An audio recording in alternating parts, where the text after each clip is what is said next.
Hi there, this is Stephen, and today's video is going to be ranking all of my releases. Now, I've been writing and producing DVDs for over 30 years, and I've got a collection of them all here, probably about 40, not all. And I'm going to basically go through them and rank them all so that you can give me a pat on the back for everything I've achieved, because very few people know. But also, I feel it's important to tell you why some of these releases came about, what on earth they were done for, why they're produced, and if I actually use them today, because some of them are quite old, some of them have dated, and that will bear factor in my ratings and my rankings. But I feel you'll find it of interest. But I want to, I think, start from the best release that I've ever put out and give you a bit of the story, and that's this one. Oh, I'm going to be doing them in by ranking. So the first set are all going to be the DVDs. There's 20 DVDs here. There's a reason, because these are the biggest sellers, the most popular people were buying over the years.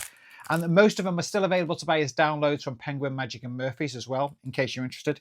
My shop is temporarily closed. Whether I reopen it, I'll decide in the future. But this is probably my most useful products that I've ever put out.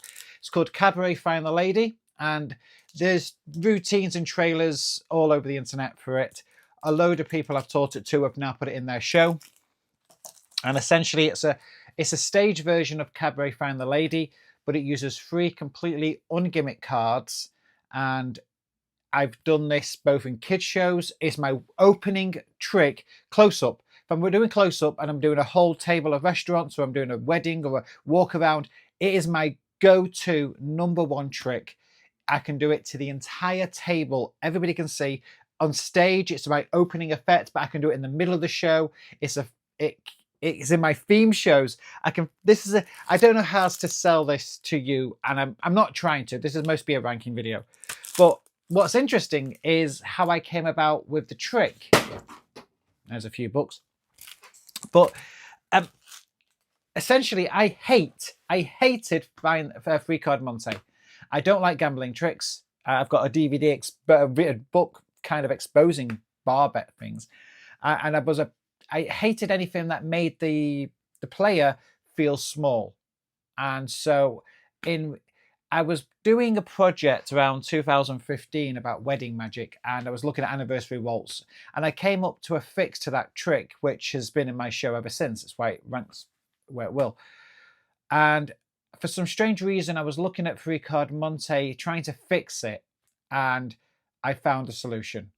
And in doing so, I came across the most useful trick that I've ever put out. It's completely impromptu. Anybody can do it. You can do it with bar mats in the pub.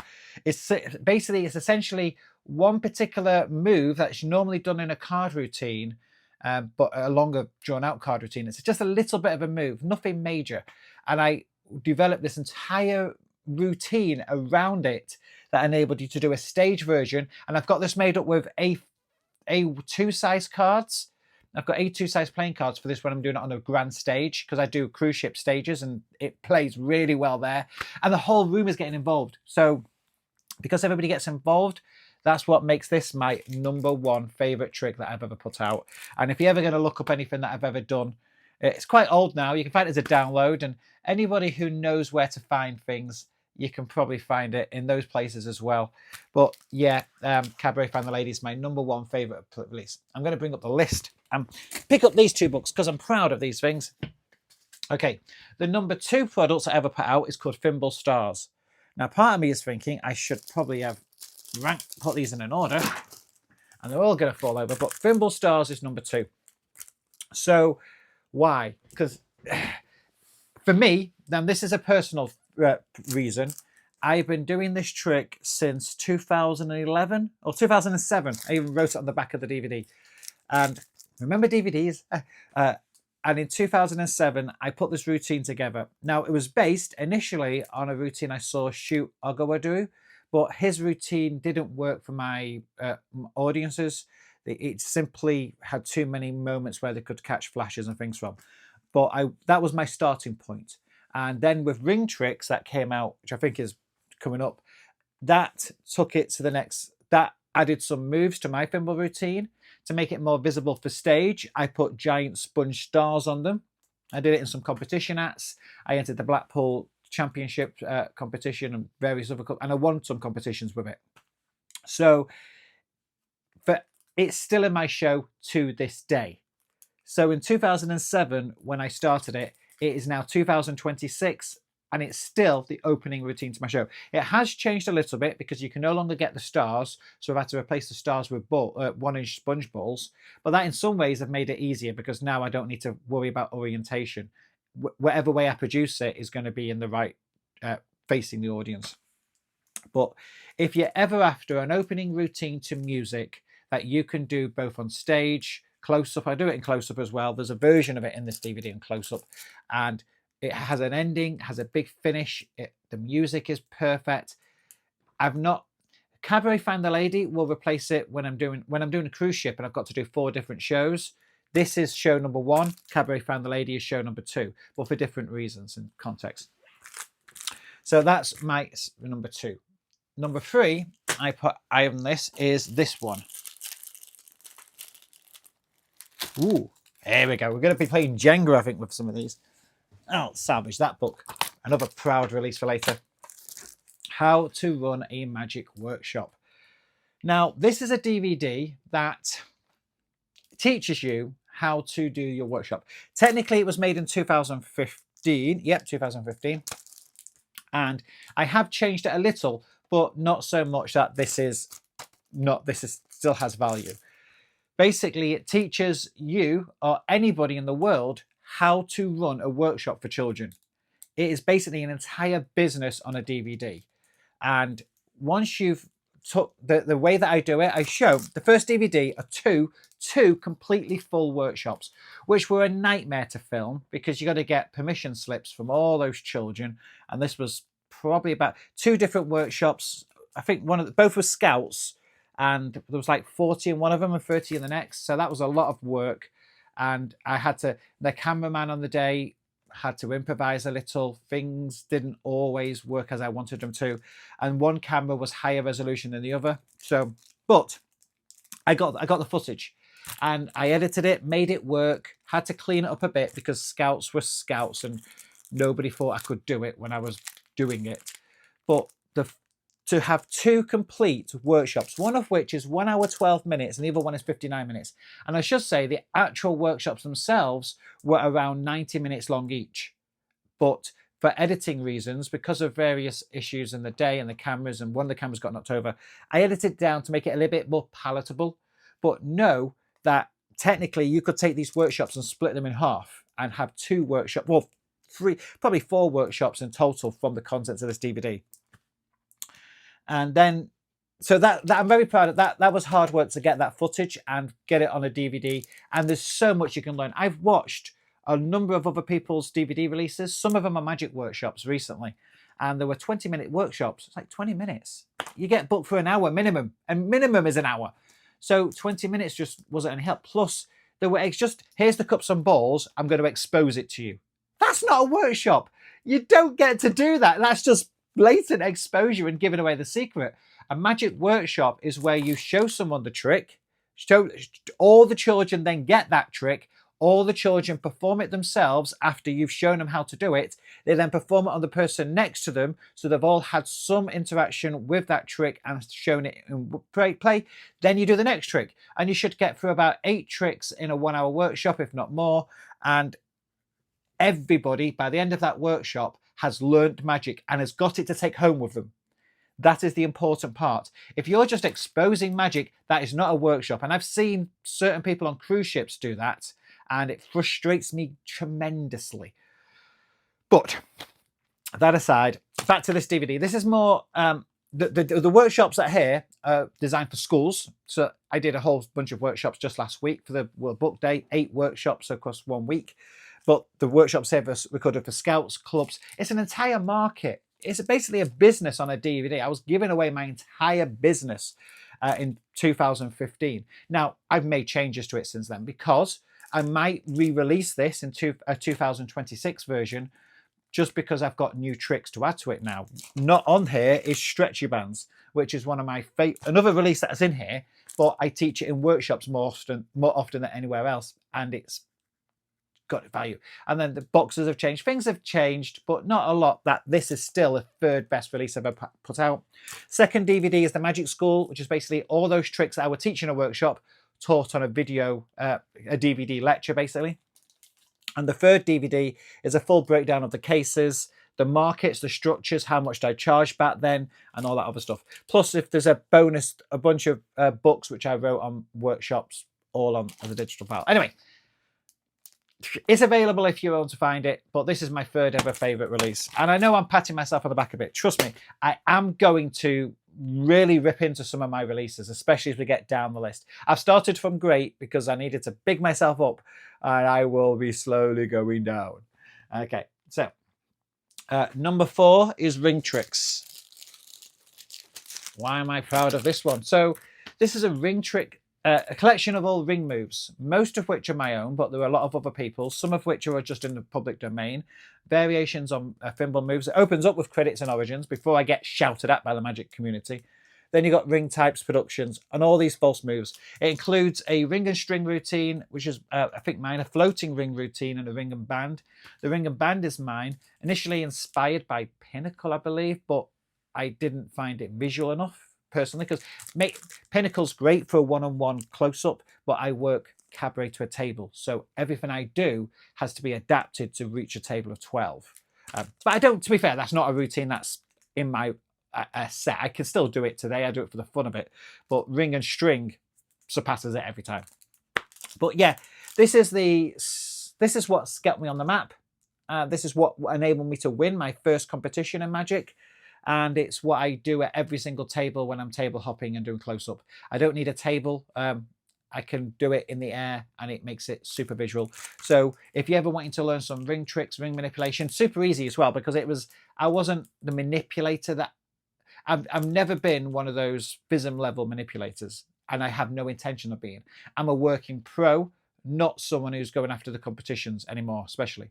So I basically decided just put the routines that I can do. It does help if you've got semi-long fingers. I wouldn't recommend it for big fingers, but ring tricks is a nice one for anybody to learn. I do hold workshops on it. One of the cruise ship workshops is all on ring tricks, so there's tons you can learn from that, especially if you're going to go into the workshop route.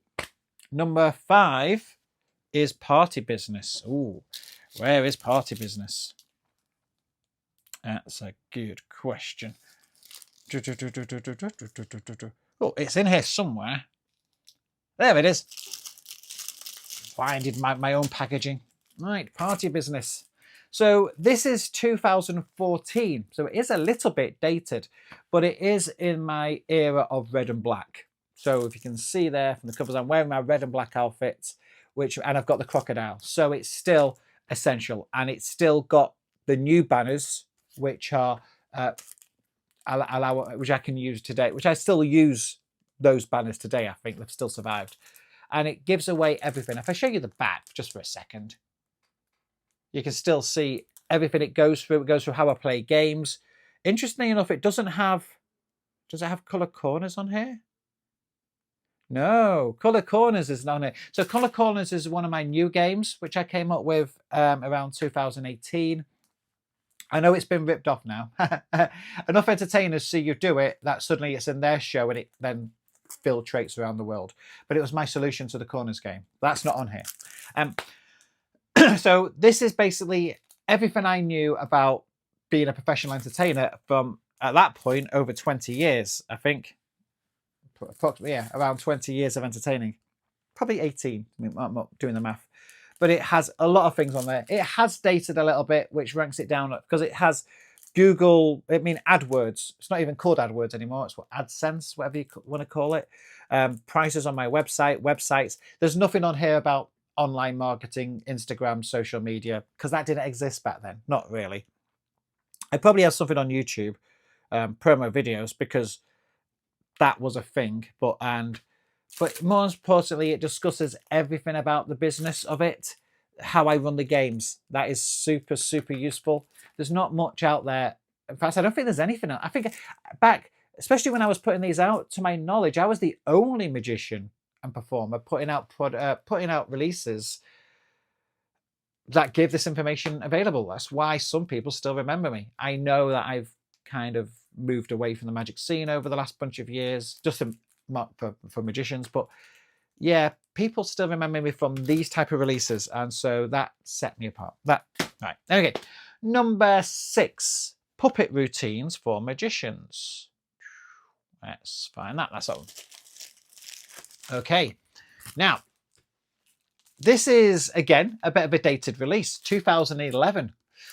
And it involves routines, none of which I do anymore. I should say that. I still have the spell book, and I still use it for like book week, which I just did recently. Cheeky Monkey has always been in the show, but the routine is, I think, very different. Maybe the pictures are still in there. Rudolph comes out of Christmas, so fair enough, he's still in the routine. And nothing else I do. Interestingly enough, Flea is a routine that I probably should be putting back in the show because it's technically a body trick as such. But it's basically... It's my first DVD I ever did on puppets. I know it inspired several ventriloquists who have all gone far beyond my ability. I'll be honest now. Anybody who's seen this will say they could see my lips move because I didn't care, and I still don't care to this day. It is not about your lips moving. It is about being funny. If you can be funny with that puppet and be confident, I should say confidence is a big part of it. You can't be scared of being a grown man talking to a doll. That will simply kill you because you're not funny. That's just people look. It ruins what you're trying to do. Being funny is essential, and being confident in what you're doing is essential. Once you've got those two things down, moving your lips is not an issue. The only exception is if you're doing a TV show where the camera is going to be framing you with the puppet, then people will be looking. People can see both. They can see your mouth and your eyes because you're both in the same frame. But on stage, in the real world, they're either looking at you or they are looking at the puppet. Either you or the puppet. They can only look at one thing at a time. And as long as that puppet is being funny, they're not looking at you. So that's why being funny is important. But I do explain on this. I also explain about the mouth sizes and all these other kind of things. I can do vent, but I don't bother trying anymore. I really don't. I don't bother even trying to hide my lips. It's more important to me that the puppet be understood. And if you're going to say with your like this, or it's all blurry. It sounds a mess. You can't understand a word I'm saying. And it's far more important that everybody in that room is laughing and that they can understand what the puppet is saying so that they can laugh. But, okay, I will say, if you are looking at the world of ventriloquism and you've seen some of these amazing ventriloquists on YouTube and you want to keep your lips sealed, fair enough, do the work, do the time. But I'm still proud of this. It has some silent routines on there.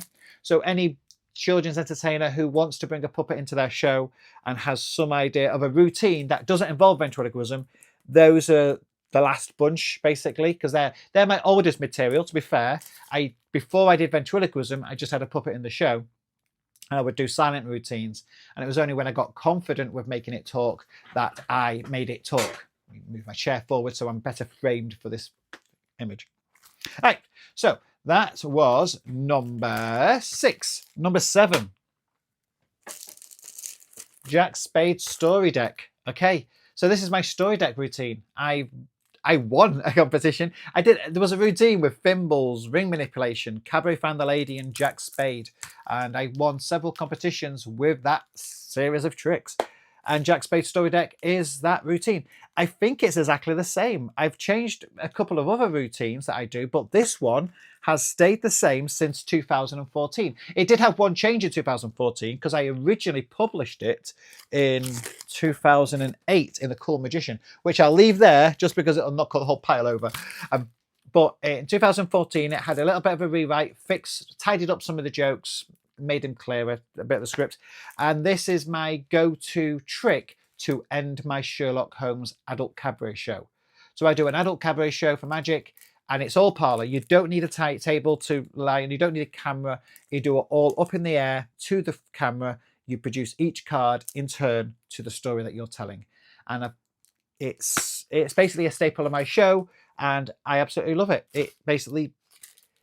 It's my closer to an adult cabaret show. What else can you say about that? That it fits in a pack of cards. It's a pack of cards, and it's a closer to the show. I can do it on a grand stage, and everybody can see it because I'm using Jumbo Index, and I'm telling the story. So even if they can't see the card for any reason, I'm reciting a story and they know what's going on. Whether they can see the card or not, they know I'm producing it, but they're hearing a story, so they're still enjoying it. So it's, yeah, good piece. And it has a comical ending. Right, number 8. Now this is a group. I'm going to put these together as a group. Those and these. And now I'm thinking, Stephen, I should have put these in order first. I'm too lazy for that. Okay, so technically it's this set, Romantic Bar Magic, which was initially this set, the complete guide to wedding magic. So back in 2015 is when I put this set out.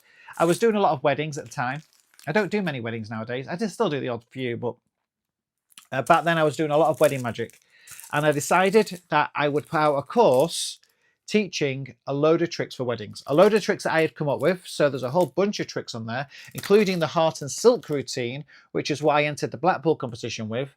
And Champagne Compass is part of my adult cabaret show to this day. I might even have a YouTube video coming out teaching it in one of these coming up videos.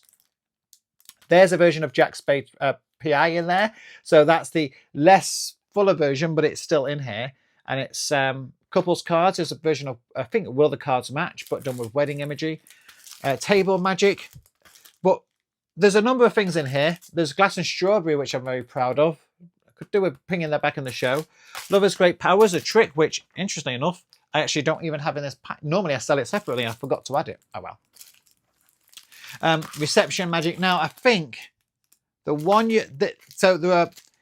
This is the main DVD. This is the one where it made it this high in my rankings. Number 8, Ambitious Waltz. Now I mentioned earlier that I had to find a fix to Anniversary Waltz. I was putting out this set and I realized that I never did Anniversary Waltz. I just had never put it in my show, mainly because I didn't want to waste £1 each time I do the trick, because the cards were £1 each. And because for a double face card. And so I came up with a version that didn't use any double face cards. And then I merged it into my Ambitious card routine, so that Ambitious card in Anniversary Waltz, the waltz part was an ending. But what was interesting is it didn't use any gimmicks, and I could use any cards in the world in any pack, and nothing could beat it. Once I came up with that ending where the 2 signatures from 2 separate cards that they see separately, that is important. They see both cards signed separately, and then suddenly they're on the same card, and there's no gimmicks involved. That was end of show moment. I couldn't top it. And I tried. I tried putting it in blocks of ice. I tried making it the whole pack reset in time so it was all back in order. I did a bunch of things that were so much more impressive for magicians. But for lay people, that was the end of the show. That they could not get their head around that part. And admittedly, it really is that good. To the point where I never performed any other card trick apart from that one officially as a trick for 10 years. I only recently started putting some other tricks in my show just because I had to, but I wanted to. You do the same trick over and over again, but literally nothing could beat it. And I had to just go back to that ending every single time. And that is part of this set. Now, after a few years, so basically there were some computer issues with the creation of this set, which meant the footage was in 4:3 rather than 16:9, full screen rather than widescreen. And rather than republish it, because the 4th DVD was a discussion about the business side of getting wedding bookings with 2 other magicians who have, Nem and Chris are both much appreciated their contribution. But I decided to tidy it up, clean the image, and just put the tricks themselves across 2 DVDs as a download. This says 2011 on it, but it was 2000, maybe it was 2011. My years might be going, but basically it's got the main routines on here. So Ambitious Waltz is there, that's the main one. Ring and Rose, the Champagne Compass is there. So I've got them in here. And as a 2 DVD set with just all the tricks in it, I'm very proud of that. All fixed, all nice and tidy, and all the tricks are mine. as far as I know, or variations of a theme, or something else. And yeah, I'm pretty proud of it. So both of that is good. I don't think you can get that anymore. You might be able to find it on eBay. I do see it on eBay occasionally. I see when my releases pop up on eBay. But the Romantic Bar Magic, you can still buy as a download. It's available from Penguin, Library, Murphy's, all that kind of stuff. Okay, so that was number 8, and I'm putting that together as a group because they really are a group. If that makes any sense? Okay, number 9, the Money Project. Ooh, now. This is one that might go under the radar for lots of people because I'm not really associated as a money magician. People don't know me for doing heavy coin sleights. And I do have my entire one coin routine on here, which is a gimmickless and a gimmick version and a non-gimmick version. A free coin routine, which is a bit like traffic lights, which has something, which we'll get to later. And a few other routines, all to do with money. It was one of those times I was producing DVDs as much as possible, as much content as I could, and I was coming up with routines that I could then sell. That really is the truth of it. I just wanted to have my name on another product. But in the doing so, I came up with the odd random good release. And on this one, it was a trick called Shopping Spree. Now, Shopping Spree is my version of 6-card repeat using 5 £20 notes. But you don't have to use real £20 notes. You can use anything. You can use golden Wonka bar tickets. Or I put out a video on YouTube doing the exact same routine, but with birthday cards. So basically, we had 5 birthday cards. We throw 1 away, end up with 5. Throw 2 away, end up with 5. Throw 3 away, end up with 5. Throw 4 away, end up with 5. Throw 5 away, and end up with a giant one or some other big ending, depending on what mood you're doing it for. That trick has been a opener to show 3 on cruise ships. It's the opener to one of my close-up shows. My time travel show is basically got that trick in it. So basically, because I came up with that routine and that structure for that particular type of trick, it has made it to an actual workable product. Everything else on there I'm proud of. I still do the coin routines when I have to, but it's very rare that I have to do coin manipulation. It doesn't come up in my close-up. I've got ring manipulation, which is so much more visual and different. So yeah, very rare that I would do the other routines, but Shopping Spree takes it to the top of the list as that's the trick on this DVD. Okay, number 10, stretchy bands. Now this is a 2 DVD set. Initially, I think I put it out as a 1 DVD, and I put out a second one with a second disc amendment with it. The first DVD are 26 different tricks that you can do with these hair ties. These are long elasticated hair ties, and there's a number of tricks on there. A couple of contributions like Dan Harlan's Linking Bands. He gave me permission to teach that on here, but ultimately it's an entire workshop. So if you're going to start doing cruise ship workshops or workshops for Scouts and Cubs, this is something that went in after that previous DVD, and it for a couple of 10p hairbands. And they are 10p. They're not like a penny ones. They're the longer ones, but they allow you to do why not string through fingers, string through thumbs. They start off super, super simple, and they get harder and harder and harder. So you can choose how much to teach them.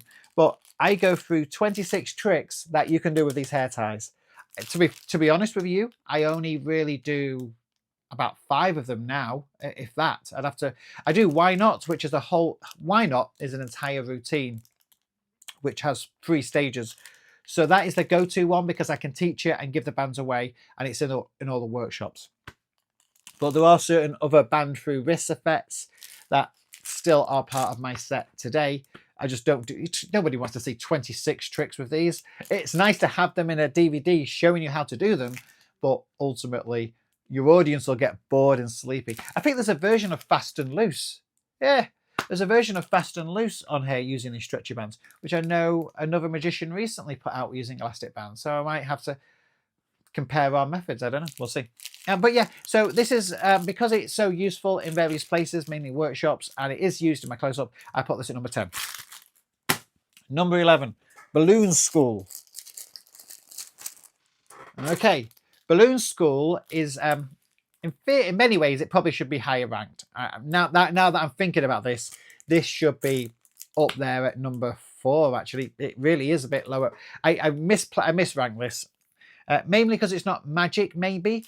But why am I ranking a DVD on balloon sculptures? And this is all on YouTube.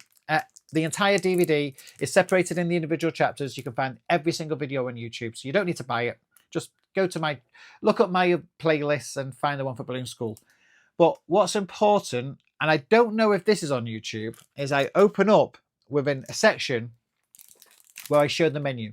I have a balloon menu that I wear around my neck. The children could just point to the balloon and I make it.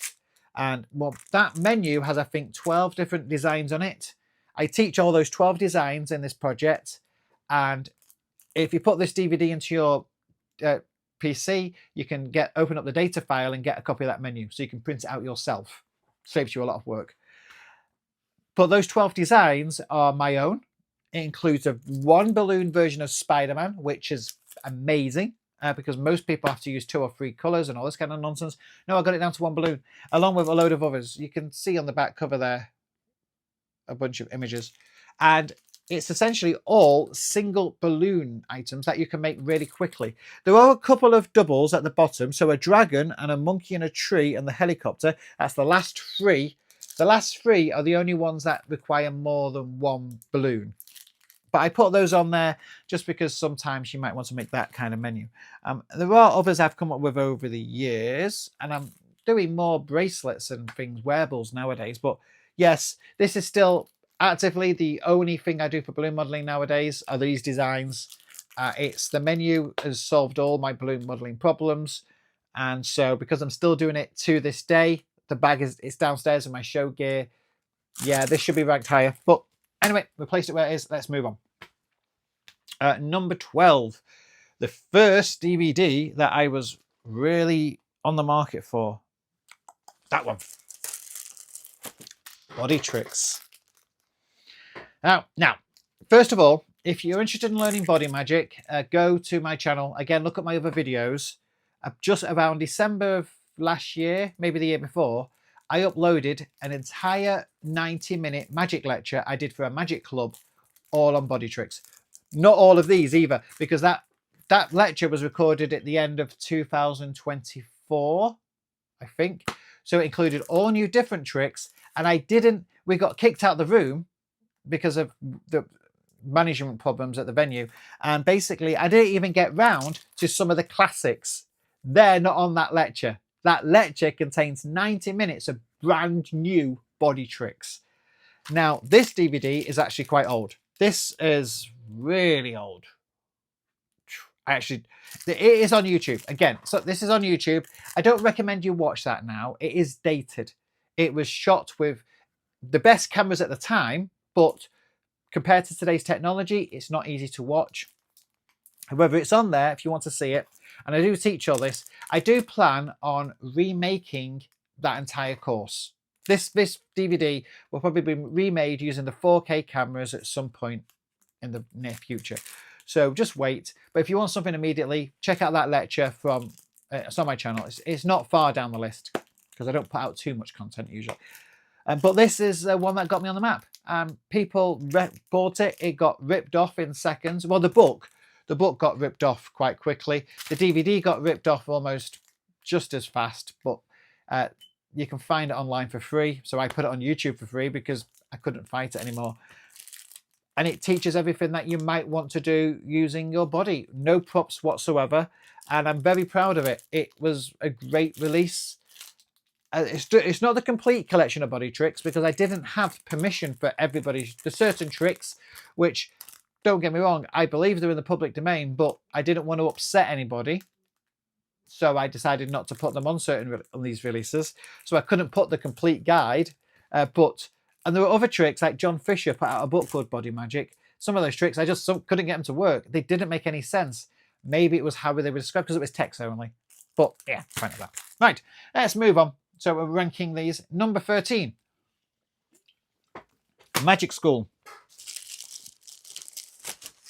Volumes 1 and 2. I'm putting them together again. Basically, these are all on YouTube. You don't need to buy them or anything. The whole thing is separated, split them into YouTube. And on YouTube, they'll be in HD. The DVDs will be lower quality. YouTube could handle HD when I uploaded them, so I uploaded high definition versions. Basically, it's the last iteration of my YouTube series when I used to teach magic. I still do. I put out a couple of routines a few months back, and I've got more that I'm shooting even today. After this video, I've got to shoot more. So Magic School Series 5, I think, because I think this is technically Series 4. I know Series 1 is down here. That's at the bottom of the list because of how dated it is. But essentially, this was a well-produced series. I had someone to perform the tricks on.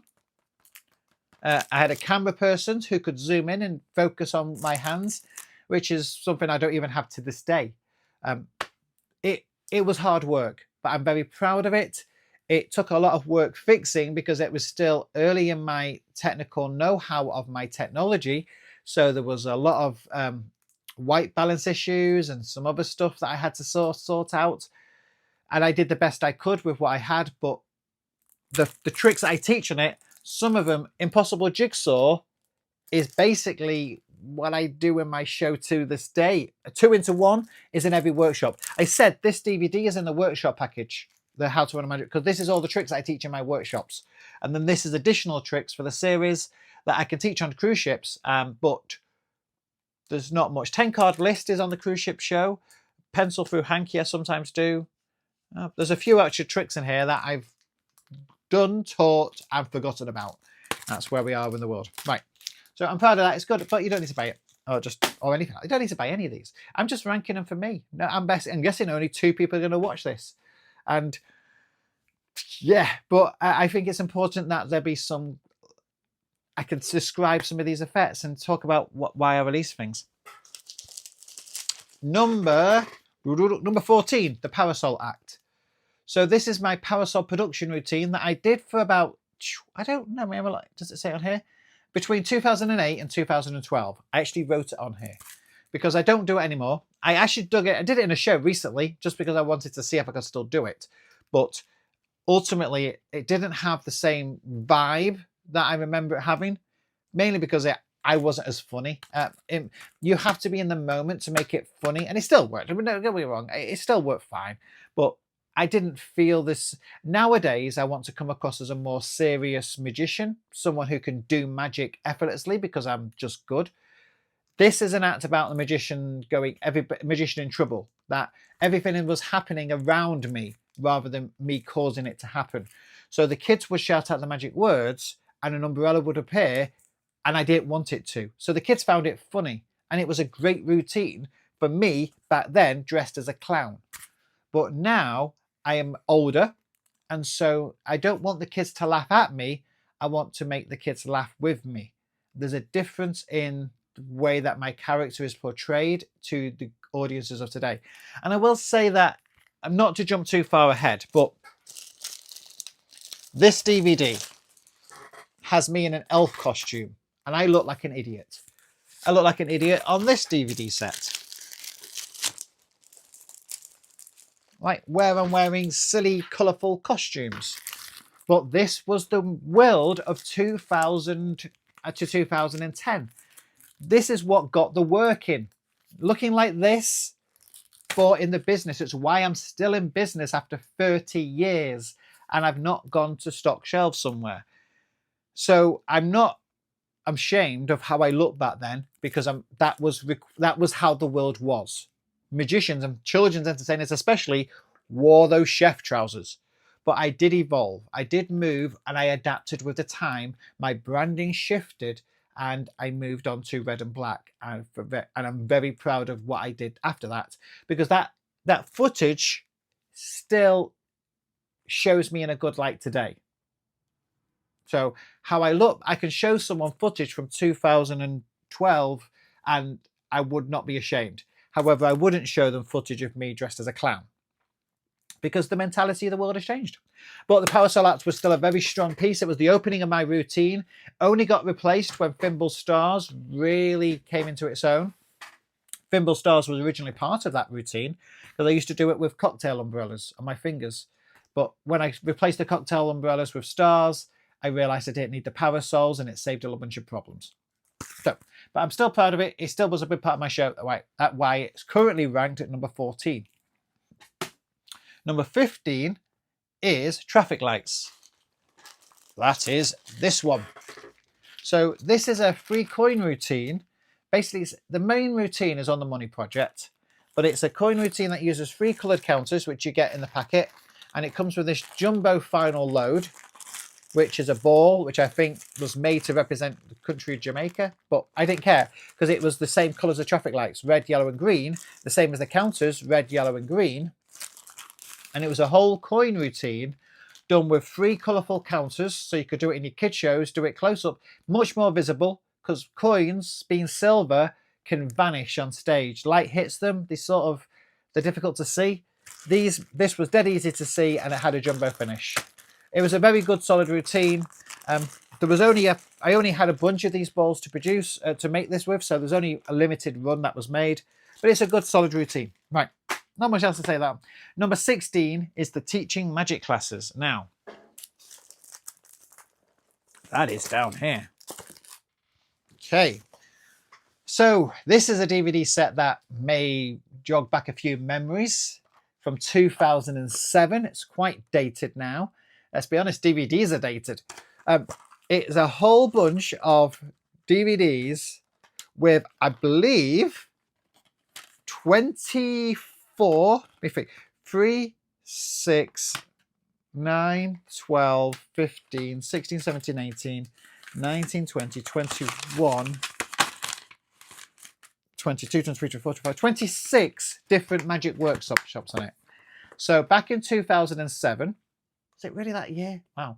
Back in 2007, I worked at an American summer camp in America. When they heard I was a magician, they sort of demanded that I start teaching magic workshops. Well, I hadn't gone over there with that in mind. I had no tricks on me. So I had to improvise. I went through the arts and crafts cupboard, found a bunch of string, odd playing cards you can find. I found paper bags, and I created a course of 8 different lessons that you could teach for a course of these children over the course of the 2 weeks.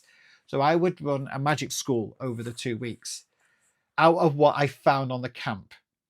Now, there were 3 sets of groups, so 2 weeks, 2 weeks, and 2 weeks. So the same sessions are repeated, but they are all on here, and you can see how they started off and how they advanced, and certain things that were in the workshops towards the end of the 3 weeks rather than at the front, and what things I learned during the process. Because this was my first time ever doing a workshop, and I was also there as the camp videographer, which meant I could record them. I could record all these workshops because that was my job to do that, as well as run the workshop. So I had all the footage, and I put them together in this collection.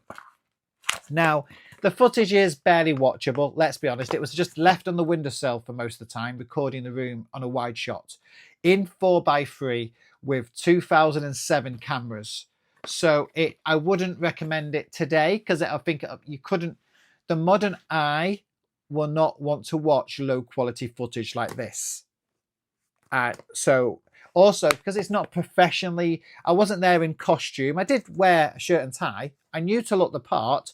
I knew that if you're going to be a teacher, you have to look like a teacher. Just because I didn't go there prepared doesn't mean I can't adapt. I think it does have some merit, because going through cupboards that I had no planning on doing, to do 8 hours of magic workshops with what was in the stationery cupboard took a lot of knowledge that I had only recently acquired, basically after doing ring tricks. Because ring tricks can be done with elastic bands or loom bands. So there's a whole workshop there, and there's a whole, literally in this, I've got ring tricks and elastic bands, and body tricks as one of the classes. And so I can read some of the, I've got one ahead, mental tricks, card tricks, cups and balls, because you have paper cups and you can just crunch up some tissue paper for balls. Paddle tricks, so paddle tricks is just lollipop sticks with paddles. More body tricks, pen through money, which was my first real big YouTube hit. Crazy compass, you can make that up out of cardboard. So you can get an idea from that, and you can see how I structured the lesson and everything that's with it. Again, it's now a bit dated. My 2015 is the one I would advise everybody buy who wants to go into workshops. But if you were going to do the American summer camps and you were looking for some inspiration for really cheap, really easy, quick tricks that you can teach people, there is something there. Although I'm not selling it anymore, so you'll have to dig through the archives of human history or be really nice to me in a PM. Right, let's move on. Okay, I'm going to bring up my list again, which keeps on branching. Learn a magic trick, number 17. Although technically I could say Romantic Bar Magic 1 and 2 were 2 volumes, and the Wedding Magic was a whole other volume. We'll go for 17. Learn a magic trick. Just to boost my ego for the number of releases over the years. Okay, Learn a Magic Trick. This is the first DVD teaching all the tricks that I put on YouTube. Basically, I published this in 2010, putting this. And it includes all the tricks, including Pencil Through Banknote, which was my big viral hit on YouTube. Thank you, thank you. And a load of other tricks that are still in the workshops. Some of them were re-recorded for the Magic School series, because in higher definition cameras, I just found, it was better to re-record those ones. But there are some unique tricks on here just for this project as well. Calculated dice is in the workshops on cruise ships. I do that on cruise ships. Dice prediction is on cruise ships. So yeah, and Band Through Thumb. There's a lot of good tricks on here. Optical Tricks is the opening to my workshops. That's still on here, but it is in Magic School. So I think it's only ranking lower because Magic School has superseded it and replaced the footage. But I'm still proud of everything on this DVD, and it put me on the net. I was one of the very first. I think these started to get. This must be series 2. Yeah, this is series 2, because series 1 was the one that was the one that I was in my clown costume, and I'm embarrassed by that, but it did go viral. And series 3 had the torn and restored VHS tape, which, let's be honest, you barely remember DVDs. Who remembers VHS tapes? So I never bothered putting that on DVD because the tricks were fine. But just, I don't know, not a DVD worry. I already had these 2 to sell. There's only so many DVDs you can sell. I've got way too many. All right, so that I put in at number 17. Number 18 is Key Project. Now, this one was released in 2018. 2016. I must try to check my years, actually. Yeah, because this was put out because I was a dealer at the Blackpool Magic Convention. I decided to get a dealer stand and have all my products for sale, and I run off tons of my products to get to shift. And I thought, well, let's have a nice new release. And bluntly honest, I had purchased a bunch of key rings off eBay. I think it was eBay. I won them on eBay. It was like 100 key rings that all look like these. Blank key rings. There was another one which had jigsaw shaped design on it. There, like those ones. So basically, I had 100 of these, and I thought, well, let's do a project using tricks with your keys. And I came up with a bunch of tricks that use these key rings. The tricks are awful. Quite frankly, this is why it's so low. This is where I'm really going to dig at myself. This was made to sell to magicians at a magic convention. There is very little in here that I would actually do. Having said that, one trick that used this key ring, this blank one, I wrote the Queen of Hearts on this key ring. And I structured a script to narrow down a magician's SUK, I can't even pronounce the word, down to the Queen of Hearts. And that I still do to this day. So the script that I came up with for this trick, maybe a few little tweaks, but that allows me to subtly force the Queen of Hearts within two questions. 2 choices, and we're down to the Queen of Hearts. Not 5, 2. That is now I don't know if I can't even remember if that's how I teach it on this DVD set, but I do know that's what inspired this DVD's work, was what inspired the script to that, and it is on there, whether it be a few changes to the phrasing. There is one other trick on here that I am going to release in its own YouTube video, and that is, it's to do with the key covers. And I came up with it because I had all these I was coming up with tricks with keys, and I came up with a trick with the key covers, and that was really good. In fact, is it on the table? No, it's not on this table. I was looking if it's still here.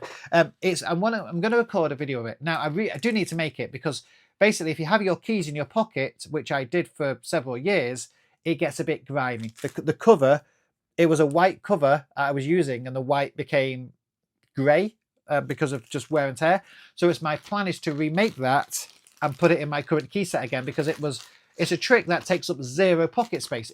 You've got your keys on you anyway, and it was just the key cover. So it wasn't an extra key, it was the cover that was already on the key doing the work for you, and it allowed you to do this amazing transposition using something you already had on you.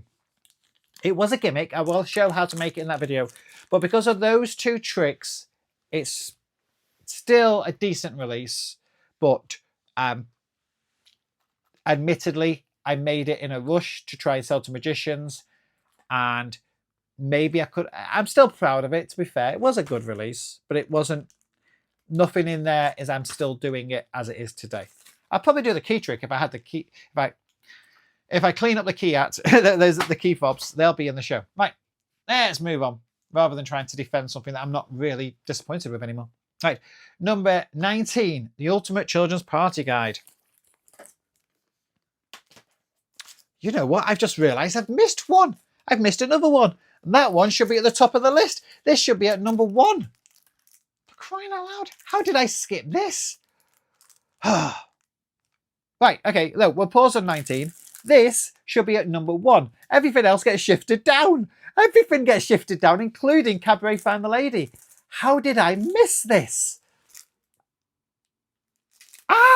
Right, okay. I'm not bothering re-editing and reshooting this whole video. This stays where it is. You just laugh if you see this now. Okay, right. This is children's show routines. This is a DVD. This was one of the last DVDs I put out before I kind of stopped releasing stuff in 2015. It probably got uploaded to Penguin Magic in 2018, and that's when it got lots of traction because it is essentially all the routines in my red and black costume, and it involves 10 routines. Pencil Madness is my compass routine, which is still a great trick. It's an opening to show number 4 on the cruise ships.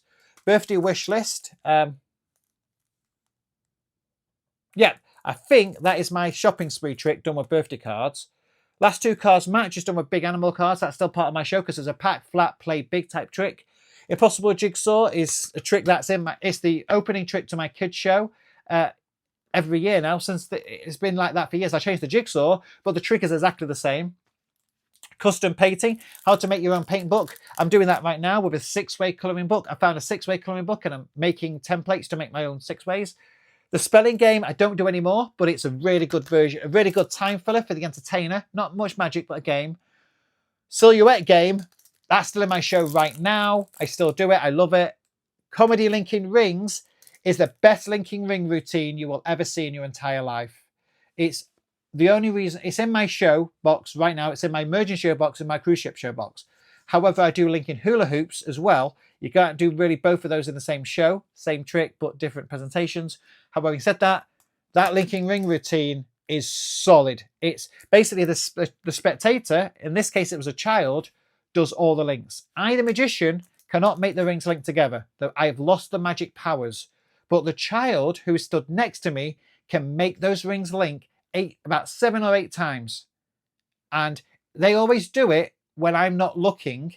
So when I turn to look at them, I scream because they've made the rings link and I didn't see them do it. And they don't know how they did it. But that moment of them giggling and laughing that they can make the rings link and I can't. And I'm the magician who's trying, and I'm obviously frustrated that it's not working for me, yet it's working for them. It is such a good routine. I can't, it really is, it really is. And I mean, the rings I use are particular because the standard ring that you might be thinking of, I've adapted. That's the best word to put for it. So you'd want to buy some cheaper rings to make this adaptation to, but it's well worth it. You can buy them off Temu or AliExpress for £4. Basically they're not that dear, and you can Yeah, that routine there. Birthday card surprise and birthday. Well, it could be that. That could be the shopping spree trick, and that birthday wish list is the one of the Barbie doll thing. Yeah, that's the one in the Barbie doll, the books. And the mind reading cootie catcher is something that I eventually published in that book there using that, which I might put out on a video more properly at some point. Yeah, this should be number one. Sorry, this everything else has to get moved down. And this whole list has been reordered right now in the edit. Any on-screen graphics are changing. Sorry, this is now number one. Which means I'm going to amend it on my list so I can amend the number system. Right, children's shows routines. And that's presuming there's not another one I've not skipped. There we go. Right. So now we're on to number 20. And 20 is this one. Okay. So this is, as you can see, quite old. It's got faded, the image is faded. This is very old, 2007, I think I put this out. And it contains shows from 2005, 2006, 2008, 2007. That's why are they in a different order? Yeah. So yeah, 7, 8, 6, and 5. My guess is I was more proud of the 7 shows than I were the others, and they've gone down in time or success. I do recall, looking at this now, the 2007 shows are from that one, which you can barely see, and that was a proper recorded event with multiple cameras, so it's easy viewing. I look like the clown, it's the old style fashion, but because I used multiple cameras, I was able to edit it together, so I got really good shows. So I'm quite proud of those 2 shows, both only 35 minutes each though, but that was because of the nature of the event I was recording. Was a fun day. I think they only wanted 20-minute shows, but forget that. I was videoing them. We're doing 35. I'm going to do whatever I can get away with because it's the video footage I wanted. In 2008, that contains the complete shows for a 1-year-old party and an 11-year-old party. So 2 of the hardest age groups to do a birthday party show for, and that's 2 complete shows. 2006, again, is 2 full of one-on-one magic shows. I think they were for 6-year-olds, and I was wearing the clown coat. It was awful, awful. And then a competition act. And 2005, it's very old, very, very old. It's all that. The actual quality of the footage is old cameras, 640 by 480 resolution. And yeah, it's still good. I mean, the last 3 DVDs, 5, 6, and 7, are called The Party Business, where I explain all about my costume, my shows, things like that. I talk to the camera like I'm doing now and just explain everything in my show, explain everything, explain how I get my work, why I do certain things. It's all still valid. Everything that I teach in there is very true for 2007 or 2008, because it has to be, because there's 2008 shows in there. But yeah, I've learned new things since then. So all modern products, all modern releases, all these YouTube videos will have the most up-to-date information. But that is still solid. But it's just old, just old. Right, so number 21. Oh, aren't you glad I'm taking my time on this one? Is this going to be a 4-hour-long video? Is this going to be the longest video on my channel? Just me patting myself on the back for all this time. You're probably bored of me already. Haven't you got anything better to do? Nah, you might find this interesting. This is the Business of Children's Parties, 2011. So basically, after that one got dated, I decided it needs a re-release, and that's what needed this one. It then basically got substituted by this one. So basically, these are all business guides to being a kids entertainer. So the 2011 one, it ranks below this. It is pretty much, it's got much of the same material on it, looking at those 2, but it's basically this is more this one is more modern, so it has more modern techniques on it. This is slightly older, and I rank it slightly lower below this because this at least has 1, 2, 3, 4, 5, 6, 7, 8, 9, 10, 11, 12, 13 different shows on it. 13. I don't think this has any shows. This is just the business side. So this just teaches you how to get the work and how to run the shows. So it's still good, still valid, but we've got newer. And that, I think, are the trick DVDs. As I missed the big one, I'm quickly going to check. So Marketing Magic technically, but we'll put that with the books. I'm going to put that with the books. Magic School, the collection of. A couple of DVDs that aren't going to, well, they're in the next list. Oh, this one. There's another one that I missed. So, okay, right.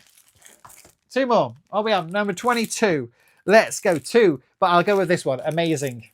And it goes to number 22. Let me add it to my list so I can remember this when I do the edits. Amazing is a DVD I put out 2009. Okay, and it includes 3 routines that are still staples of my show today. So technically, it should be higher up.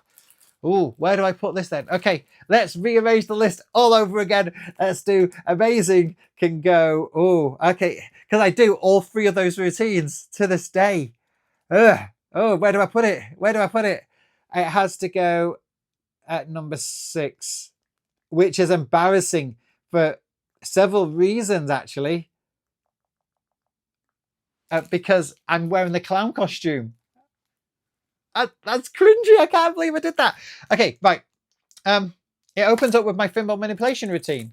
So I did a version of thimble stars. However, it wasn't the stars, it was the thimbles on their own.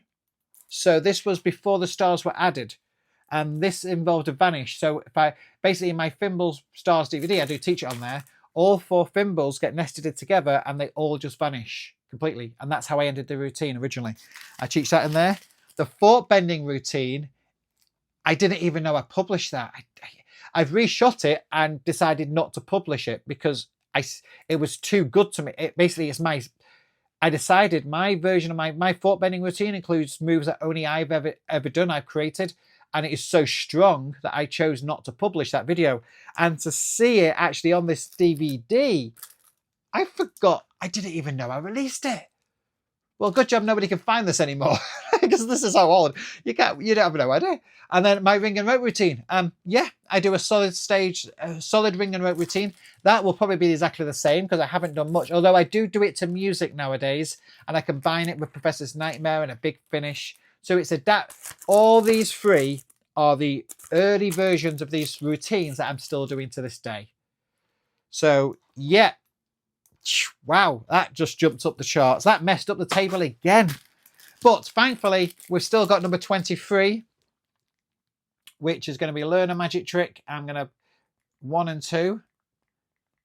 I'm going to put it in here 1 and 2. And weirdly enough, that's not series 3. So series 3, 4. So that other one might be series 5. I lost track. You know, you'd think if you make your own series, you would know its own chronological order system, but I forgot. I'm old. Look at this bit. I lost my hairline. I've outgrown my own head. Right. Learn a Magic Trick, series 1 and 2. So this is it contains all 17 episodes from season 1 and all 6 episodes from season 1, all 17 episodes from season 2. This is when I started putting stuff on YouTube. This was, whoa, how old is this? I actually don't know its age. It's that old. We must be around 2004. I guess looking at how I looked on there, I mean, I've still got hair in some of those pictures. Can you believe that? But at least I was wearing a hat. And I knew, so series 1 was when I looked like the clown and the idiot on YouTube. But not a good idea. But series 2, I made with me wearing a shirt and tie. Well, at least a jacket and a hat, I should say. And a shirt. So I knew to look better. And I added a few optical effects because I was getting used to Nero and Final Cut and Avid and Adobe Premiere. I know all the editing software now. But yeah, it's dated, so it goes at the end because I'm still wearing a clown costume. Can't do that. And that is the tricks. Okay. Shall we make this DVD or video, whatever you're watching on, even longer? Because we haven't even touched upon these. That was 23. In fact, you can even go even longer. But I'm going to quickly jump through the show DVDs as these ones. Number 1 is going to be this one, Family Magic and Puppet Shows 2014. It's the most modern of the shows that I've ever put out on DVD. It was shot at a festival. It was very well recorded. It recorded all 2 shows completely. Complete 2 1-hour shows, a family fun day. Very good, very good. you could learn a lot from it if you wanted to learn and watch me perform. I think the footage might be on YouTube as well, so you don't even need to buy the DVD. Just look on YouTube. I put the whole thing up there because I'm proud of it. People have booked me from watching this footage. At least I believe so. After that, we're going back in time to 2013. That's the 2000 shows. Same venue, same festival, I should say, in a different location. Festival in a park, all public shows. So because the public, I was able to publish the contents. After that, 2012, same thing, same park. Only this time, again, just 2 shows, both of them 40 minutes each, including a lecture I did on iPhone magic. After that, it was 2011.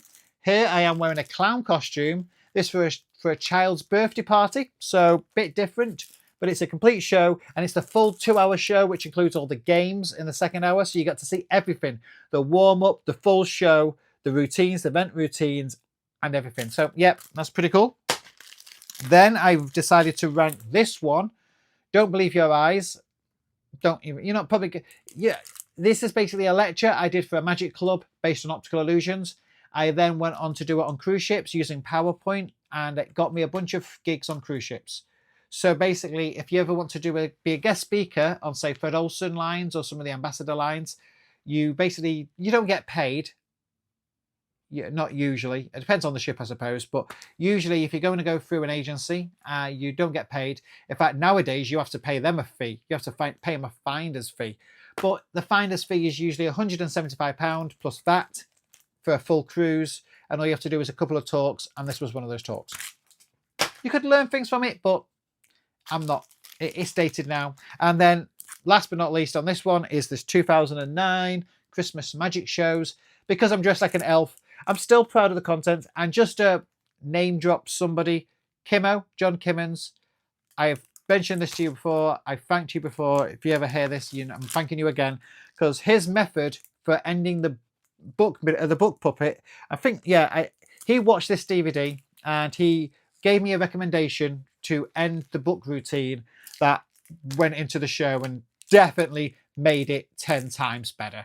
And it still is how I end that routine. So yeah, thanks to him and watching this DVD, that routine got tremendously better. So yeah, I'm still proud of it, but you're not going to buy it from me anytime soon. A couple of others that these never got published. They were small circle only. So Illusions Magic Bar in Manchester. So in 2011, I recorded all the acts, all the people that were performing there. Here's a couple of weird... I'll go through some names. So if anybody's trying to track down footage of them. Nem Phoenix. Yeah, he's full complete act. Alex Fisher. Yeah, full complete act. Chris Snaylor. Andrew James. Magic Frank. Matthew Fraser. And Mark Bennett. You might recognise some of those names. Interestingly enough, some of those names I've lost. I didn't even know I recorded them. There are a couple of others on here as well, I believe. But they're on a different disc. So, yeah. But that was a small circulation just for those people only. And then other things, but these are films that I've made in the past. Let's move on from DVDs. Right, so that's the DVDs. Now let's go through books. I'm going to try and go a bit faster, but number one, the best book I ever wrote, or the most useful book I ever wrote, I should say, is this one. Right down here at the bottom. Oh, I'm on a table that turns. Marketing Magic, a guide to getting the gigs. Look at this monster. Look at this beast. Whoa, it's giant. And it's even bigger now because this is the 2015 edition. And in 2020, when the pandemic happened, I decided, well, this book needs a rewrite, or an update, I should say.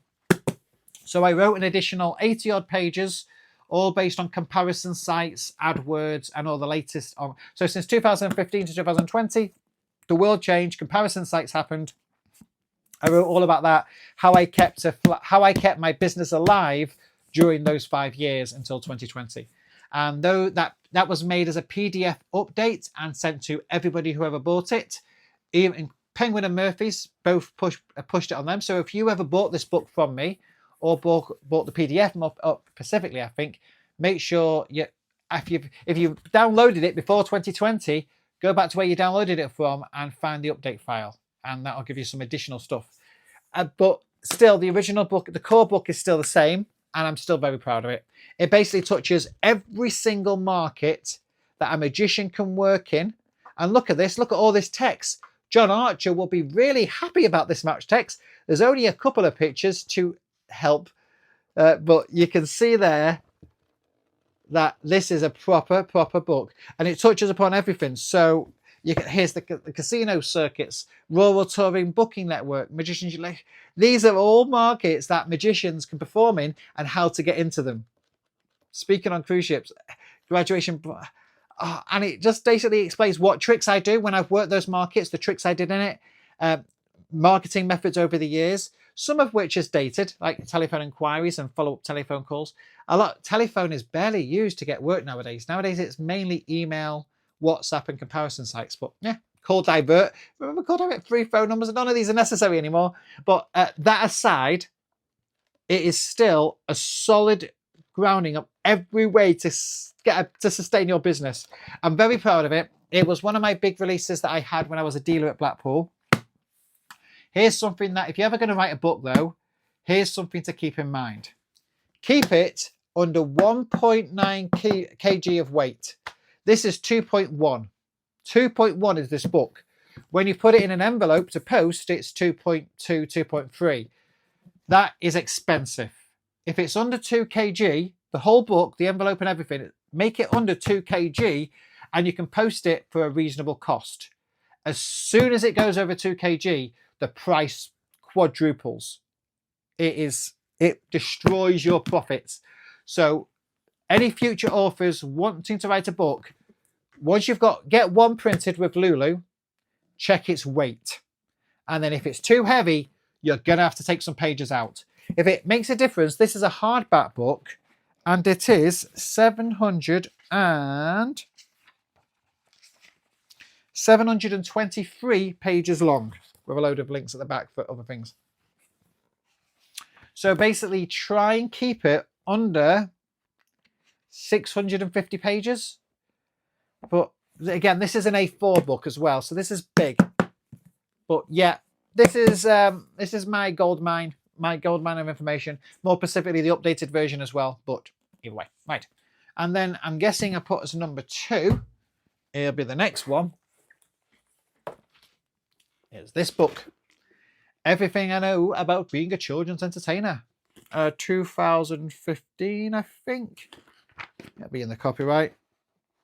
Yeah, 2015. So version 1 was published in 2008. I actually wrote a version of this in 2008, but it was all tidied up, cleaned up, and when self-publication and Lulu came about, 2015 made it easy to mass produce these and sell them only at my own lectures.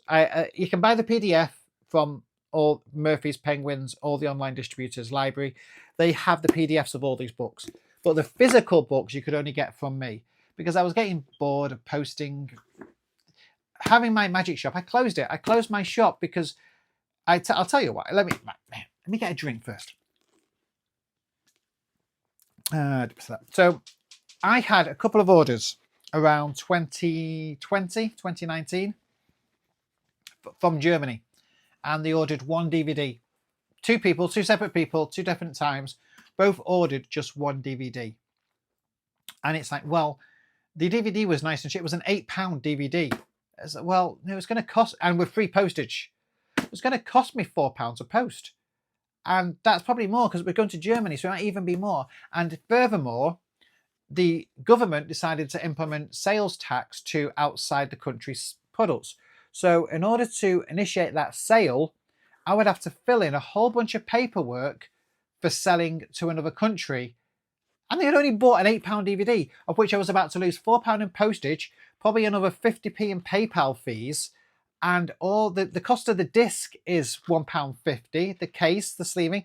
I was making zero. There was nothing left to be made. And so I basically refunded both of those people, and I sent them the link to the YouTube video for free. I said, here's the product, have it for free. I'm just not posting it out to you because there's no profit there for me. I don't mind giving it. If they made the, so I do respect anybody who takes a risk on buying, took a risk on me growing up, basically over the years. They had no idea who I was. They saw I had products online and they risked giving me their money and hoping they would get a product. I'm a very honest person. Everybody got it. But those two people in Germany, I'm hugely grateful. They got the products for free, and I'm very, very grateful. But it wasn't worth. There was no profit left, and I couldn't. Between everything else, between digital sales tax, overseas digital sales tax, because these are two different things, and then the cost of postage going up, cost of PayPal fees going up, physical cost of product manufacturing. DVDs were dying out, so it wasn't as easy to get the materials anymore. I just decided this was getting too much of a mess, and I was barely making any money. I wouldn't. The market had dropped, and I could go and if I just take 10 extra minutes marketing my show, I could get a booking which paid 200 quid, and instead I was wasting time producing a DVD that would sell for maybe £8 to one person on the other side of the world. There's no point. So I closed down my shop because there was no profit in it. Now I may reopen it as a digital online store now. I'm not deciding how I'm doing that yet, but because the YouTube channel is partly one of my ways to give back, open myself back to the community by releasing content and videos, but not having to deal with all those tax issues because I just can't be bothered. I don't make enough money from all of this. All of these books have not made me anything that was contributing to paying off my bills. They've helped a little bit in certain ways, but if I had spent that time pushing my show and doing an extra show here or there and everywhere, I'd be there. And let's be honest, you've not seen me on the convention circuit. You've not seen me go and lecture at Blackpool or at Kidology or Tricks and the Sticks or Vent Haven. I've not been to any of those places. I've been an underground act that very few people know about. Those that do know about me have benefited greatly, and they know. And I speak to several of them. They still call me to this day. I still speak to people who have bought my products and have rung me from around the world just after advice and tips and things. And that's partly one of the reasons I'm putting out these videos at the moment. All these essays for magicians or essays for performers about PA systems, tables. This is partly due to conversations that I've had with these people over the years. And so I've built up some long distance friendships. Some of them I've never met, but phone buddies. And I decided, you know what? This information is useful to so many people. Let's use it. Let's put it out there and let people decide for themselves. This book, getting back to the project at hand, is all about running children's parties in written form, but it's written in a very unique way. It's written in question and answers. Like number 166, do you need a magic wand? There are some headlines, but in most cases, it's should I have a beard or mustache? It's in question and answer format. So I ask the question and then I answer it. So what I did in here, if you go for the index, there's the index that says a bunch of questions, and they're all grouped in sections, so you can go to whatever you want to kind of learn, putting your show together, and there's the question asked. Now, I went to all the magic forums, like the Magic Cafe, GNI, various others at the time, wrote down every single question anybody had ever asked on those forums. And I answered every single one of them in this book as I know it.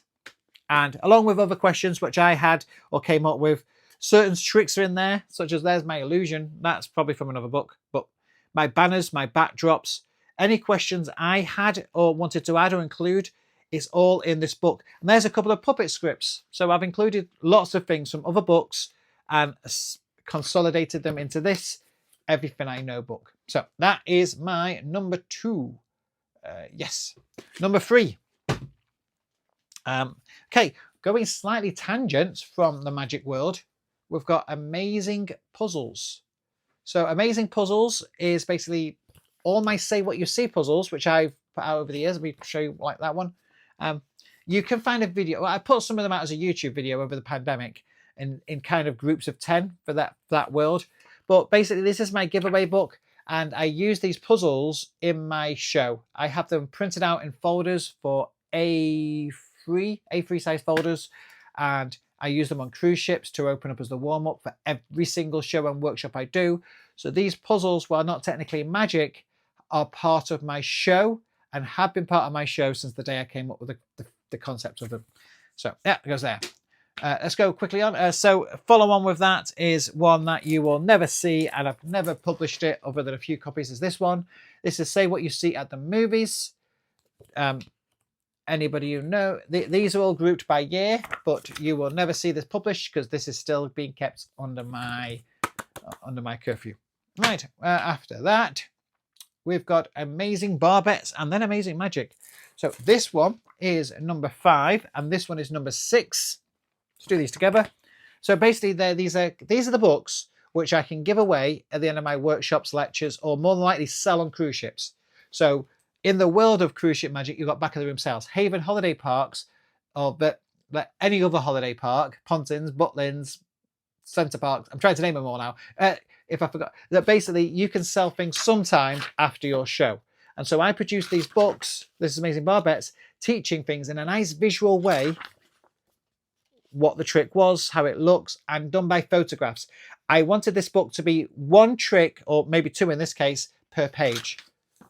So it was nice, quick, and simple. Everything I chose was documented with puzzles, and I'm really proud of this. This is a lovely, gorgeous book, nice glossy paper. I still have about 2,000 left, but it is really good. And on that, next one after that was Amazing Magic, because you can't do Barbettes without magic. And you've got my Vanishing Me trick in there. There's a Fun Through Air. All these photos were taken specifically for this book, 2 strings into 1. And it is a really cool book. This one has slightly dated a little bit because there's a trick in here which, for instance, if I was to show you that one, that uses a plastic straw, which you can't get anymore. So yeah, maybe it could do, but I need to get rid of the ones I've got. And all the other tricks are solid. I'm very, very proud of that book as well.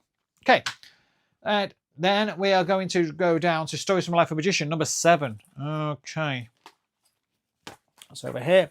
And let's do 7 and 8 at the same time. Oh, that's Marketing Magic. So the book, this book was originally sold with this DVD. So what I decided, not everybody is a reader. So I decided, well, let's make a lecture, just like this one now, 2 hours, 25 minutes long, covering all the key chapters that I thought were important to me. So that DVD went with that. Although technically you can buy this separately as well, so it could have gone on the other list. In fact, why not stick it in the other list? And I think it needs to be probably higher up because of what it is. Probably at number 11. Yeah, let's put it at number 11. So I'm going to go back to that old list and add Marketing Magic now to that list. Oh, interesting. Okay. So that's Marketing Magic DVD. So where was I? Okay, this one was Stories from a Life of a Magician. This is 7 and this is number 8. Basically, these are the stories where I discuss major events in my career. So some of the more comedic shows. Most of them are in this book because this is how I got into magic, my time on Britain's Got Talent, my time working on the first cruise ships I did, working on the ferries, doing 6-hour-long birthday parties, residencies, working at the American summer camp. This is just an anecdotal book to give you stories to read, just if you have to quit. Each story is its own chapter, and it probably about 6 or 7 pages per chapter, if that, depending on the nature of the story.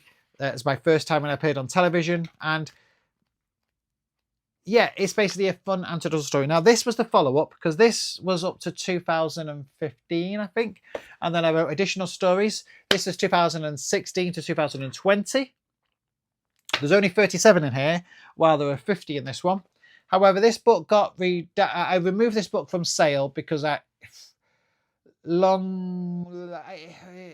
do I say this? There was an online troll who rose up in power, but then got knocked off his pedestal. And basically he caused me problems and caused me grief. And I decided I don't care anymore. The magic, that was the moment that broke me. That's when I stopped releasing products to the market. He did it. I won't mention his name. He doesn't deserve it. But he basically, why am I releasing these products? Because the other issue I had with this book, within 1 minute, I don't know, within 10 seconds of it going live on a particular dealer's website, it got pirated and it was all over the pirate market within 10 seconds. And I know this because 1 minute after it got released live, I got a message from somebody who bought my book off that pirate site because it was $1 cheaper. The book was like $5. He bought it for $4 on this pirate site. And he messaged me. He messaged it in a way, he was telling me that it was available to buy on this pirate site, which he thought he was doing me a favor. And I am thankful that he reached out to tell me. But he also told me that you were one of my long-serving customers. You had bought my products over the years. And now, instead of buying from me directly or buying it through the publishers who I published it with, you've gone and bought it from a pirate site to save $1. Just $1. And I don't get a penny. And between realizing that I was now going to lose any potential profit I had from this book is gone, because the pirate sites have got it within seconds. And why? Well, why, when the people who were on it, my honest customers, were doing that, I was attacked from it because of one particular story, which was fair game. I was right to tell the story, but it was about a certain magic club, why I left that club, basically. Why I chose to not renew my subscription, because there was no point. I don't live in that city anymore. The story's in more detail, but this person thought I should have remained a member regardless of attending the club because it supports everybody else who's already there. Well, forget it. I'm not a member of that club.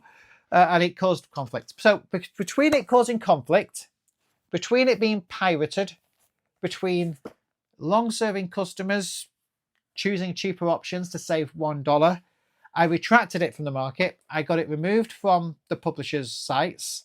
It's still available on the pirate sites because I can't do anything about that, although I did try. It did get taken down for like 2 weeks, and it suddenly appeared back up there, as did all my other products. All of this is probably on the pirate sites. But the original book is still the best book because it's got all the most... So there's the difference. The original book, it talks about all the most interesting parts, like TV work and the first time on cruise ships. But it was going through my memory banks. So this is going back by, 20 years? And I was trying to remember it all for the book.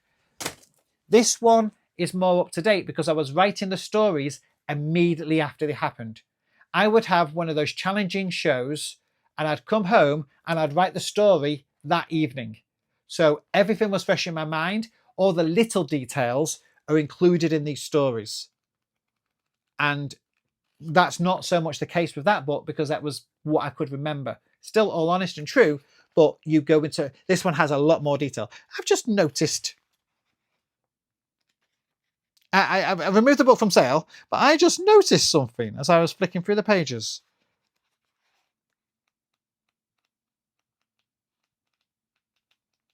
Where's that gone? I know I saw that. I know I saw...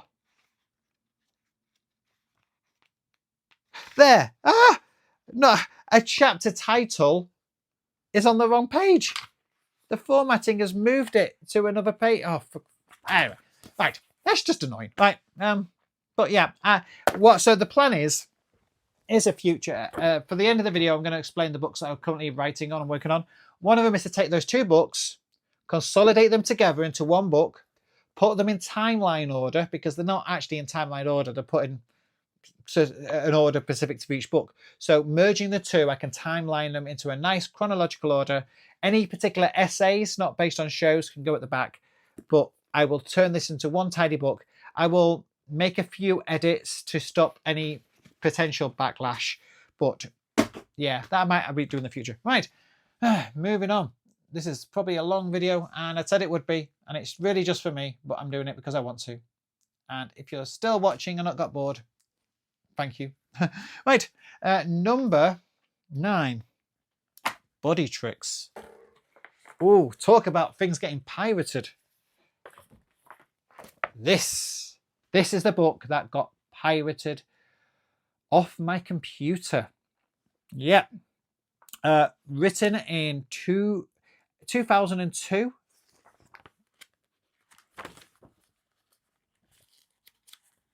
Let me check the date. I wrote it in 2002, the initial version of it, and then it got stolen. It got stolen off my computer when it wasn't finished. I hadn't spell checked anything yet. I hadn't put the credits in yet. An early draft of this book was on my computer. It was stolen, and I know the magician who stole it, and I know the magician who then published it to the world. He's now dead. He just died of old age. And I have no ill will towards him because he had access to my computer and I didn't know this file was in there. But he shouldn't have done what he did. And whether he was the person who published it to the world, because it's now available online. Although the new version of it has thankfully replaced it. So this version is 2007. Yeah, 2006, 2007. And this version has the spell checks in it, has been proofwritten.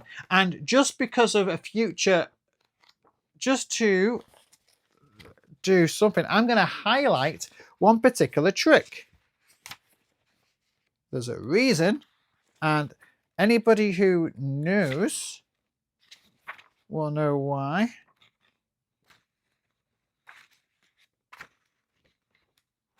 Oh, flick past it. Where have you gone? Wait, that looked like it. Ah, there it is. Okay, so in this trick, in this book, I've called it True Love. But this is essentially my 5-finger prediction trick. I put it out on the DVD as I think 5-finger prediction, and it's been re-released. If you can see the pictures there, and you can see the text, and you can see the explanation. And I'm going to pause it there just because I need a memory. I need this to be chronologically categorized for when I publish this. This is the book. You can see it's all faded, and just to show you the dates on the front cover. Not that it's going to be legally, I'm not going to sue anybody. I'm not taking anybody to court either, but there you can see. I'm not Yaigel. I don't need to do that. But I probably shouldn't have said that, but we'll say. Yaigel Vesevenovich. Completely person who I know and nobody else does. Okay, but yeah, so this is, that was a trick that I put out where you basically count over your finger. Anything from 5, you're able to force something. Now, body trick, as I say, it got pirated around. The first version got pirated before it was even finished. The re-release got pirated and replaced the early version. So I'm half grateful that the better version superseded it. But it also introduced me to the world of piracy and my products, and there wasn't much I could do about it. I did get it taken down a few sites, but people just ignored my request to take it down. And now here's a sneak peek about what's coming up. I have rewritten this book. Now remember this one, which is a nice A5 colour gloss booklet. There's an example. This is a couple of tricks from the new version of Body Tricks. That's the Fun Through Here. It all looks like this. Instead of a book of mainly text, well, there are a lot of photographs in here, but it's very across multiple pages kind of thing. What I've done is remade it so every trick is on its own page, and shot it with its own photographs and own explanation, and made the explanation as short and as concise as humanly possible. This was a book that initially, I basically had it finished in 2021 because the pandemic gave me time to finish it.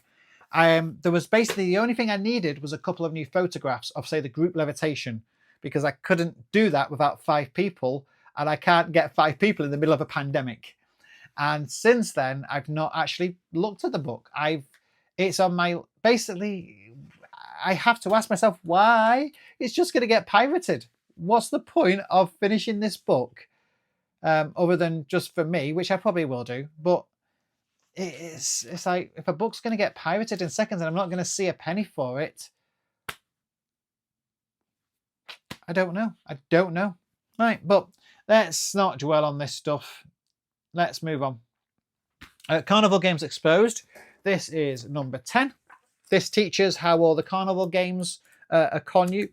I had to go to various fun fairs, theme parks, take photographs of all of these. I had to take all these photographs other than a couple I got permission for, and the credits in there when necessary. And I took these photographs in order to explain how to solve all these carnival games that you see, Bunko Booze, that kind of stuff, all explained in there. This is 64 pages, and again, it goes with a format of one game per page. Then I'm going to rank, what I ranked was A Journey Through Space. Oh, okay. Now, I do think this is actually available. This is still available on the piracy sites. You can't buy it officially, but it is ranked low down. It is a bit low on my rankings. I put it at number 11, and basically it's an entire show, a theme show, all about space. It's an because at the time I was writing lots of recycling shows, reading as magic shows, and this was a show about space. And I realized nobody had done anything on space before, so I put together an entire show with lots of tricks, all to do with the theming of space and explaining how certain things worked. But I don't know if I ever released it. I may have just had it as a series of lecture notes for something way back then, for a lecture that I don't actually remember doing. But it's basically all in here, the entire theme show, because it's not a show I actually still do, and it is just more a collection of tricks. Well, there's my version of, is this a starship? Oh yes, I made a starship in here. I'm intrigued to see what it looks like. Yeah, there's the starship I made of a very famous spacecraft out of balloons. So yeah, it's fine, but it's a bit dated. I think there's better tricks out there that tell the story better, but it's a good idea, inspirational idea for anybody who wants to do a theme show about space. There's something in it. Okay, next is Practical Cutout Magic for Teaching. Although Simply Amazing should probably be in there. Oh, it's already in there, that's fine. Okay, that's this one. It was available from my site for a short amount of time. I could probably re-release this now, actually, because it's actually quite useful. This was when I first started to do workshops. When I first came back from America, I decided if I wanted to be better prepared for the next time I do workshops and a scouts clubs. And I wrote this book, which is all tricks that pack flat on a piece of paper. You could run them through a photocopier, and basically you could then teach all the tricks. This is an entire workshop in a book. And it included things like cutting through a card, and the compass trick, and just our illusion, and some other things. Technically, it was really just for me, but I let a few people get hold of it if they wanted it. There's an interesting trick I'm seeing if I did that there. It's all cutout tricks. Now, I could do a lot better nowadays. Some of these tricks, they were all researched back when I was, well, that kind of proves it. There's me in my clown costume, looking a mess. So there's better tricks to teach. So it's a bit dated. It's a good idea. It was good for its day. It's just not what I would use. No, I don't think there's anything in here I would use today. Okay, number 13 is Simply Amazing. Now, technically it's a good book, but it's from 2012, and it includes a lot of the cabaret tricks I've come up with over the years. A few close up here. There's a version of my Jack Spade story deck in there. A couple of tricks from the wedding DVD. There's the Chinese compass, or the champagne compass. There's some good tricks in here, but it's just, I've moved on from it all. I don't know what else to say. I still do. I mean, Jack Spade is still part of my set. It's high up in the other DVD. And yeah, interesting. Spelling packets in here. I might need to check Spelling Packet, because Spelling Packet could essentially be a solution to another workshop I'm doing for cruise ships. Okay, moving on. Because they're not going to mean much to you. The Cool Magician. Ooh. The first book I put out, not Body Tricks. It came out at the same time as Body Tricks, kind of, because it was basically a bunch of kids' routines.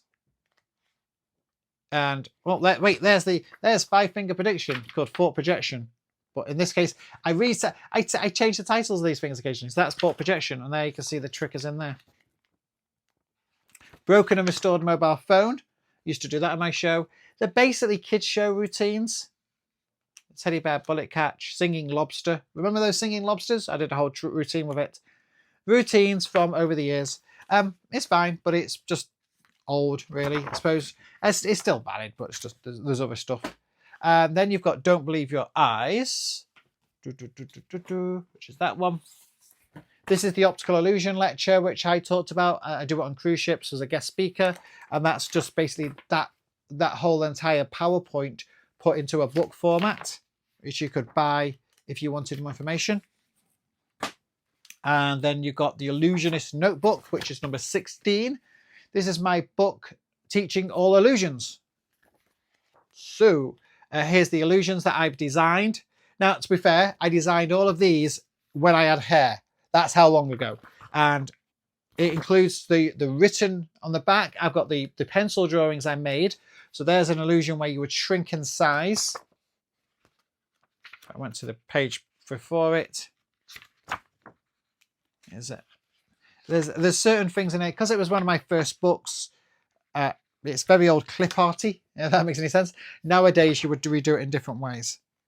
But there's yeah, it's I built a couple of these illusions. That illusion there, the giant squared, is basically a version of the squared circle illusion, but done massive for the adults.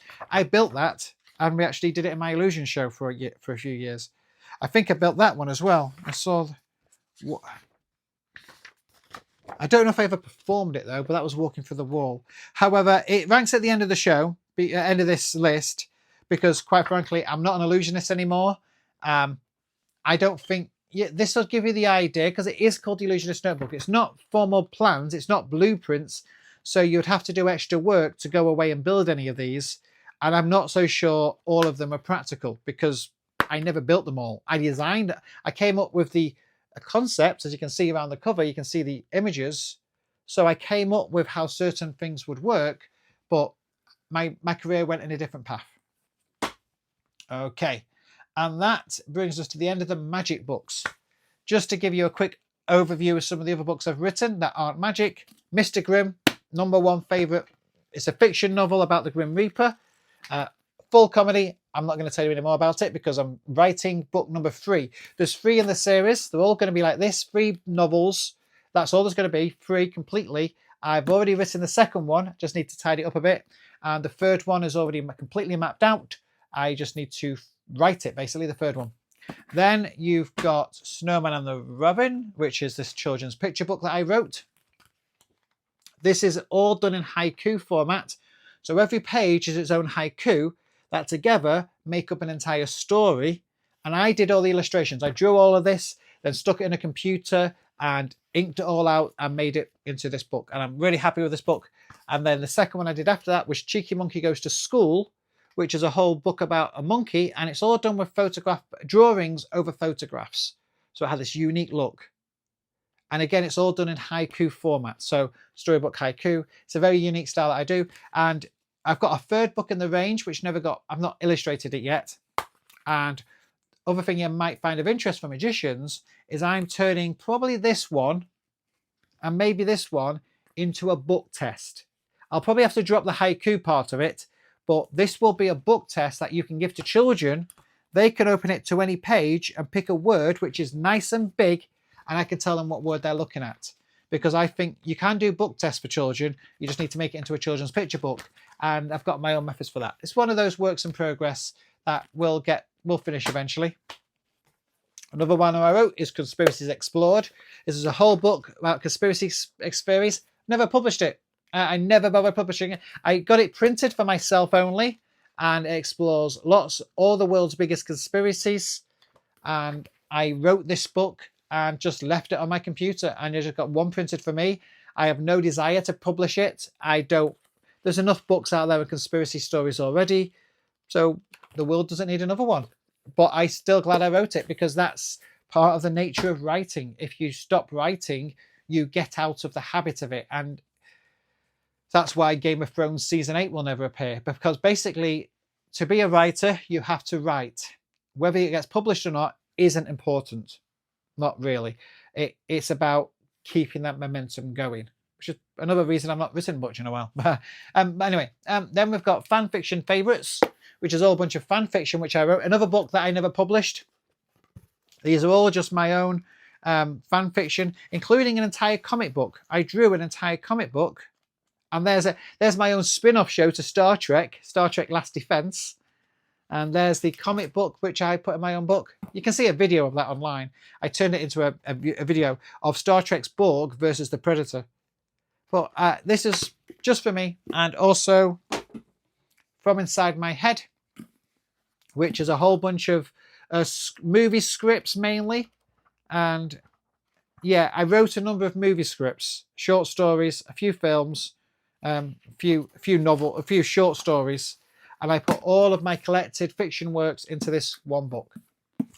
And the only last thing in this list, which you can understand why it's at the end other than one of my flyers, is Basic Macromedia Flash 8.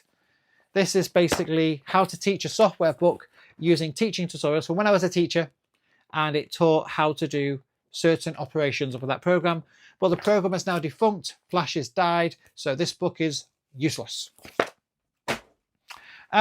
So that's all the books I've written or DVDs I've produced. There's probably a couple of other DVDs, believe it or not, that I haven't got here. I did one on how to build your magic website in 2005 using Front Page.